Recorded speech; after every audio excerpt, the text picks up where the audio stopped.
V knjižnici Medvode si lahko do konca maja ogledate razstavo založbe Malinc, ki praznuje 10. obletnico obstoja. V ta namen so obiskovalcem ponudili vpogled v bogato zgodovino založbe in izdelkov, ki jih ustvarila otroška domišljija.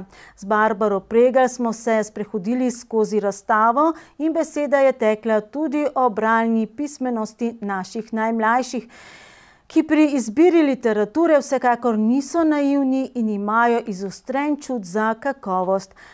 Prav pri njihovi založbi so pomembne kvaliteta in sporočilnost otroških in mladinskih del.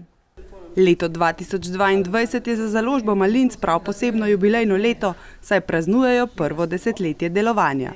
Z bogato razstavo so obeležili svojo prvo dekado in v Medvoški knjižnici na ogled postavili razstavo. Ja, ta razstava bo na ogled do 27. maja. Letos je malo posebna zaradi tega, ker ponuja retrospektivo 10 let. To pomeni, da smo v tem času, torej je bilo res ogromno v bistvu otrok, ki so sodelovali, tudi mentoric in mentorjev branja, čez 17 000 jih je bilo vsega skupaj in to pomeni recimo 1700, če zdaj delim zelo povprečno, nekako. Če delim to recimo, se pravi, to pomeni 1700 v bistvu otrok vsako leto, vsak otrok naredi 2 izdelka, to pomeni čez 3000 v bistvu izdelkov ali pa skoraj 3,5. To pomeni seveda, da bi morali res ne samo knjižnico celo poplaketirati ali pa povesati, to smo tudi počeli na začetku, ampak zdaj pa preprosto ta količina teh izdelkov toliko velika, da se pravzaprav nekako odločamo za to, da jih zberemo, potem pa vse izdelke poskeniramo in jih v bistvu v filčkih nazaj pošljemo otrokom, da jih potem oni si lahko pogledajo.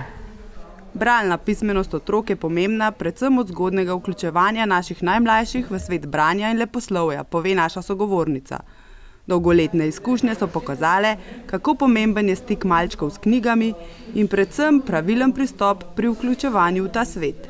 Ja, otroci gotovo se radi zatečejo v knjige, ampak v bistvu to, kar ugotavljajo različne ankete, analize, je pravzaprav en podatek, ki je precej zaskrbljujoč. Namreč to, da samo 1/3 staršev bere otrokom. Namreč izredno pomembno je, da se v bistvu branje začne v tej zgodnji fazi, v bistvu, da je medgeneracijsko, da v bistvu sodelujejo seveda odrasli, da se otrok potem stisne v naročje starša ali pa staršev, starih staršev tudi, in da skupaj z njimi bere in da v bistvu to, da spoznava v bistvu knjige, da bere knjige, nekako povezuje z nekimi pozitivnimi čustvi, z neko toplino čustveno, z nečim, kar je prijetno. In jaz mislim, da taki otroci, ki so v resnici to doživeli, po mojem nekako vedno v sabo nosijo to izkušnjo. Zdaj, tudi če se kasneje na poti, svoji bralski poti, od te poti, od tega začetka nekako odmaknejo, se mi zdi, da imajo še vedno potem kasneje možnost, da se vrnejo k branju. Mladi bralci pa imajo izbran okus in zato je zelo pomembno, kakšno literaturo jim ponudite. Zelo pomembno je tudi, pravi naša sogovornica, knjiga otroke nagovarja in da jim odpira meje njihovega sveta. Ne samo, da govorijo o tem, kar poznajo, ampak da govorijo tudi o tem, česar ne poznajo in česar se je mogoče pravzaprav prek knjig tudi naučiti. Po drugi strani je pa pomembno, torej seveda pomembne so knjige, pomembno je, kako so narejene, vsebina njihova, da so kvalitetne, absolutno, ampak hkrati je po mojem pomembno tudi to, na kak način te knjige predstavimo otrokom. Otroci za to, da sežejo po knjigi, vedno potrebujejo odraslega, vedno potrebujejo nekoga, ki je posrednik, ki jim to knjigo približa.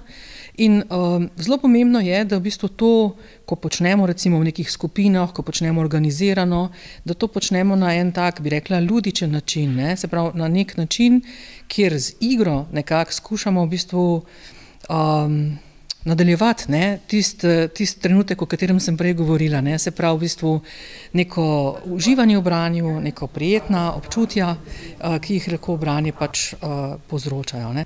Razstava Leo Leo je pregledna razstava, na kateri se boste lahko sprehodili skozi 10 let prebiranja knjig, didaktizacij, uporabe bralno-motivacijskih strategij in izdelkov, ki so jih s pomočjo mentoric in mentorjev ustvarili mladi bralci in bralke.